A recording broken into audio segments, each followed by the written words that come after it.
Imaginez un homme perdu dans le désert.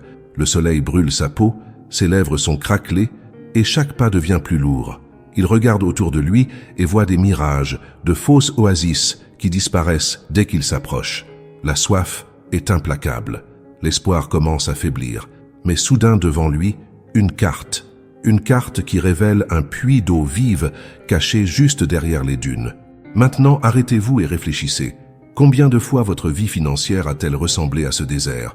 Vous travaillez, vous vous efforcez, vous courez après, mais l'argent vous glisse entre les mains comme du sable fin. Les factures arrivent comme des tempêtes de sable, et la promesse d'une vie tranquille semble toujours lointaine, un mirage inatteignable. Vous êtes-vous déjà demandé pourquoi cela arrive? Dieu souhaite-t-il vraiment que vous viviez ainsi, à lutter mois après mois, sans jamais voir l'abondance promise? La vérité est que beaucoup d'entre nous ont appris à rechercher la prospérité de la mauvaise manière. Nous courons sans direction, guidés par de fausses promesses, par des raccourcis qui nous font tourner en rond sans avancer. Mais l'argent n'est pas le problème, c'est ce que nous en faisons. La Bible est remplie de principes financiers, d'enseignements profonds, qui non seulement nous montrent comment acquérir des ressources, mais aussi comment les gérer, pour qu'elles ne nous manquent jamais. Le problème n'est pas le manque d'opportunités. Le problème n'est pas que Dieu ne veut pas vous bénir. Le problème pourrait être ce que vous n'avez pas encore compris concernant ses plans pour vos finances. Alors, si vous en avez assez de lutter seul, si vous avez déjà eu l'impression de frapper à des portes qui ne s'ouvrent jamais, et si vous voulez savoir ce que la parole de Dieu enseigne réellement sur l'argent, la prospérité et la provision, restez avec moi jusqu'à la fin. Nous allons découvrir ensemble pourquoi l'argent ne vient pas et ce que la Bible révèle sur la véritable richesse. Parce que peut-être, comme cet homme dans le désert, la seule chose qui vous manque n'est pas plus d'efforts, mais la bonne carte pour trouver la source de la provision qui vous attend déjà. Imaginez un agriculteur qui reçoit une terre fertile. Il a tout ce dont il a besoin. Le sol est riche, l'eau est disponible et le climat est parfait. Mais il y a un problème. Il ne plante jamais. Il se réveille tous les jours, regarde la terre et dit « Si Dieu le veut, un jour ma récolte viendra. » Les mois passent, les années s'écoulent, mais rien ne pousse.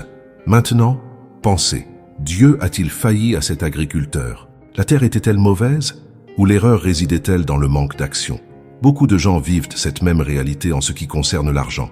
Ils espèrent la prospérité, ils prient pour la provision, mais ils ne suivent pas les principes que Dieu a déjà établis. La Bible nous enseigne dans Proverbes chapitre 10, verset 4, « Les mains paresseuses appauvrissent, mais les mains diligentes enrichissent. » En d'autres termes, Dieu nous donne le champ, mais c'est à nous de planter et de cultiver.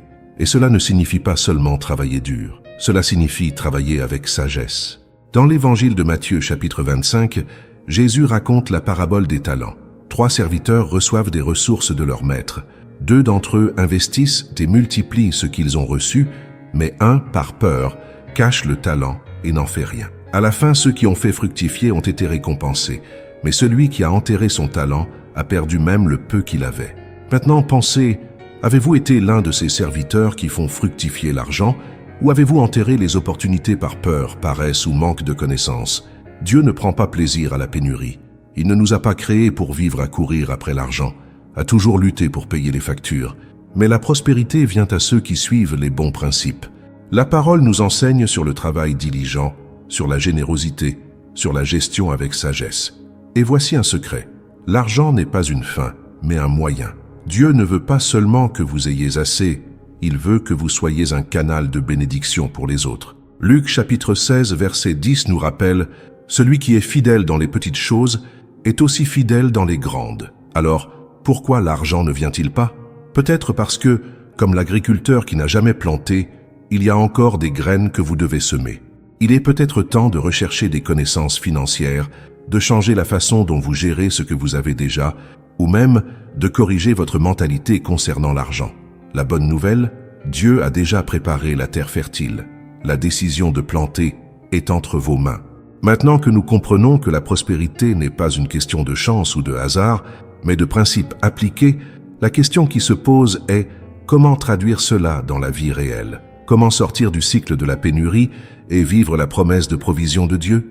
La première chose que vous devez comprendre est que l'argent est un outil, pas un maître. Beaucoup de gens vivent comme des esclaves de l'argent, soit parce qu'ils n'en ont jamais assez, soit parce qu'ils ne sont jamais satisfaits de ce qu'ils ont.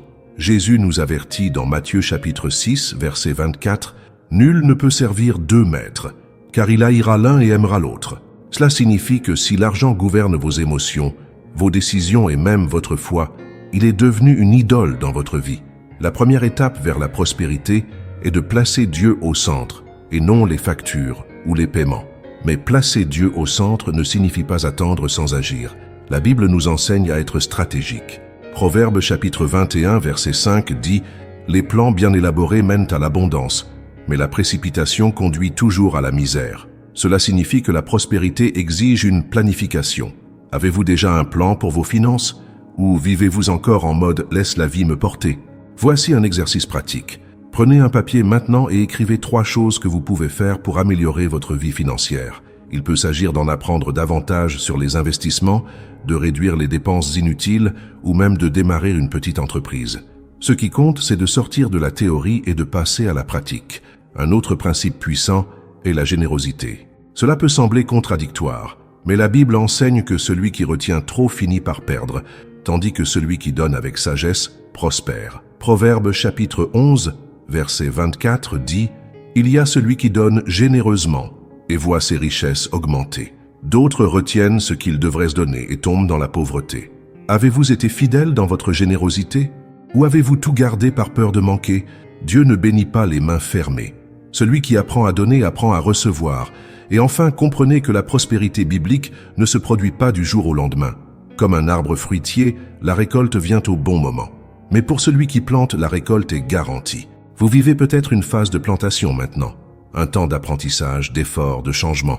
Mais ne vous découragez pas. Galates chapitre 6, verset 9 nous encourage. Ne nous lassons pas de faire le bien, car au moment voulu, nous récolterons si nous ne nous décourageons pas. Alors, regardez votre vie aujourd'hui et demandez-vous, suis-je en train de semer les bons principes? Si la réponse est oui, continuez fermement. Si la réponse est non, commencez aujourd'hui. Parce que l'argent ne vient pas par hasard, mais à ceux qui sont prêts à le recevoir. Pour plonger dans les enseignements du Seigneur, prions ensemble. Père aimé, Seigneur des cieux et de la terre, en ce moment, nous nous inclinons devant ta majesté, reconnaissant que tu es le propriétaire de l'or et de l'argent. Le Seigneur règne sur toutes choses, et rien n'échappe à ton contrôle. Nous te louons parce que tu es un Dieu fidèle, qui subvient à tous nos besoins selon tes richesses en gloire. Nous t'exaltons parce que tu es notre pourvoyeur. Tu n'as jamais abandonné ceux qui ont confiance en toi. Même lorsque nos yeux naturels ne voient pas d'issue, nous savons que tu es la source inépuisable de la provision. Aucune facture, aucune dette, aucun manque ne peut être plus grand que ton pouvoir d'agir, parce que le Seigneur ne nous a pas appelés à une vie de misère, mais à une vie de but et d'abondance selon ta volonté. Aujourd'hui, nous voulons te remercier. Merci pour les portes qui se sont déjà ouvertes et pour celles qui sont encore sur le point de s'ouvrir. Merci pour les miracles que nous avons déjà vus et pour ceux que nous ne voyons pas encore. Merci pour la subsistance de chaque jour, pour la force que tu nous donnes pour travailler, pour l'intelligence qui nous permet de grandir et pour les opportunités que nous n'avons même pas perçues, mais qui sont déjà en train d'être préparées par le Seigneur. Mais Père, nous voulons présenter devant toi nos luttes financières. Combien d'entre nous se sont sentis comme cet agriculteur qui attend la récolte sans avoir planté? Combien de fois avons-nous espéré la provision, mais nous n'avons pas suivi tes principes? Pardonne-nous, Seigneur, pour toute mauvaise administration, pour tout manque de sagesse, pour toute peur qui nous a empêchés d'agir. Guéris notre mentalité financière et enseigne-nous à gérer l'argent de la bonne manière, avec sagesse, avec responsabilité et avec un cœur aligné sur toi. Brise toute chaîne de pénurie. S'il y a des blocages spirituels qui empêchent notre prospérité, brise-les maintenant au nom de Jésus. S'il y a des malédictions générationnelles, des mensonges que nous croyons, des schémas destructeurs que nous suivons sans nous en rendre compte, apporte la libération.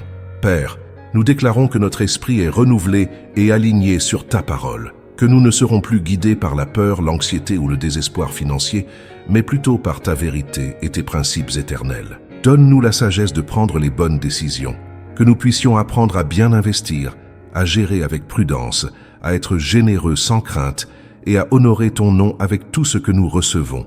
Seigneur, mets sur notre chemin des opportunités alignées sur ton dessein.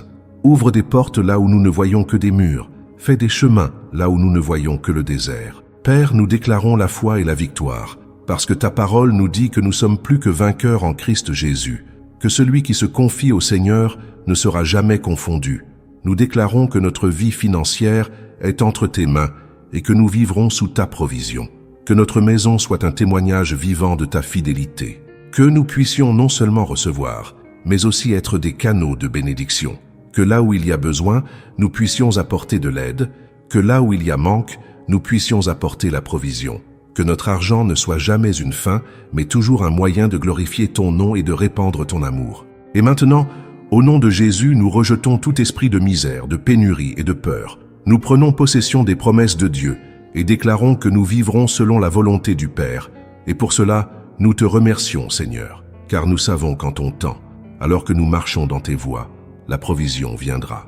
Que la paix remplisse nos cœurs, car le Seigneur est notre berger et nous ne manquerons de rien. Au nom de Jésus, Amen. Maintenant que nous comprenons que la question n'est pas seulement pourquoi l'argent ne vient pas, mais comment nous pouvons aligner notre vie financière sur les principes de Dieu, je veux vous poser une question. Qu'allez-vous faire de cette connaissance? Parce que connaître la vérité sans agir, c'est comme avoir une clé et ne jamais ouvrir la porte. Dieu a déjà révélé les principes, il a déjà préparé les chemins, il vous a déjà donné tout ce dont vous avez besoin pour prospérer. Mais la décision de faire le premier pas, c'est la vôtre. Peut-être jusqu'à présent, avez-vous pensé que la solution à vos problèmes financiers était simplement de gagner plus d'argent. Mais maintenant, vous savez qu'il ne s'agit pas seulement de cela. Il s'agit de comprendre le but, de gérer avec sagesse, de planter les bonnes graines et de faire confiance que Dieu est fidèle pour apporter la récolte. Alors, à partir d'aujourd'hui, je veux vous mettre au défi de changer votre mentalité financière. Demandez-vous, comment est-ce que je gère les ressources que Dieu m'a déjà données? Suis-je fidèle dans les petites choses? Est-ce que je planifie? Est-ce que je fais des pas de foi? Si vous avez réalisé que vous avez quelque chose à améliorer, ne vous sentez pas coupable. Sentez-vous motivé. Parce que la bonne nouvelle est qu'il n'est jamais trop tard pour changer. Dieu nous donne l'opportunité de recommencer, d'ajuster notre route et de vivre selon ses principes. Et si aujourd'hui vous sentez que vous êtes au milieu d'une tempête financière, je veux que vous gardiez cette vérité dans votre cœur. Dieu ne vous a pas abandonné. Il ne vous a pas oublié. Il a déjà préparé l'échappatoire. Restez simplement ferme, continuez à planter et ne vous découragez pas, parce qu'au moment voulu, la récolte viendra. Beaucoup de gens passent des années à croire qu'ils sont destinés à une vie de pénurie. Mais Dieu ne vous a pas créé pour vivre opprimé par les dettes ou par la peur du lendemain. Il souhaite que vous viviez en liberté. Mais cette liberté commence à l'intérieur de vous, lorsque vous choisissez de faire plus confiance à sa provision qu'à la crise qui vous entoure. Lorsque vous décidez d'agir avec sagesse, de vous efforcer et en même temps de vous reposer en sachant qu'il est votre pourvoyeur. Si vous traversez des défis financiers, déclarez aujourd'hui que ce cycle de difficultés va être brisé. Déclarez que vous allez apprendre à mieux gérer ce que Dieu a déjà mis entre vos mains. Et plus que cela, déclarez que vous serez un canal de bénédiction. Parce que la prospérité biblique ne se limite pas à avoir, il s'agit de déborder. Et Dieu veut vous amener à ce niveau où vous ne vous contentez pas de recevoir, mais où vous pouvez aussi aider et bénir d'autres vies. Maintenant, avant de terminer, je veux vous inviter à partager dans les commentaires. Quelle a été la partie de ce message qui a le plus parlé à votre cœur? Quel principe de Dieu pour les finances allez-vous commencer à appliquer dans votre vie à partir d'aujourd'hui? Et si cette vidéo vous a aidé, laissez votre like et abonnez-vous à la chaîne. Cela nous aide à atteindre plus de personnes avec ce message puissant et à transformer des vies à travers la parole de Dieu. Que Dieu vous bénisse puissamment et que vous viviez tout ce qu'il a pour votre vie. À la prochaine. Que Dieu vous bénisse.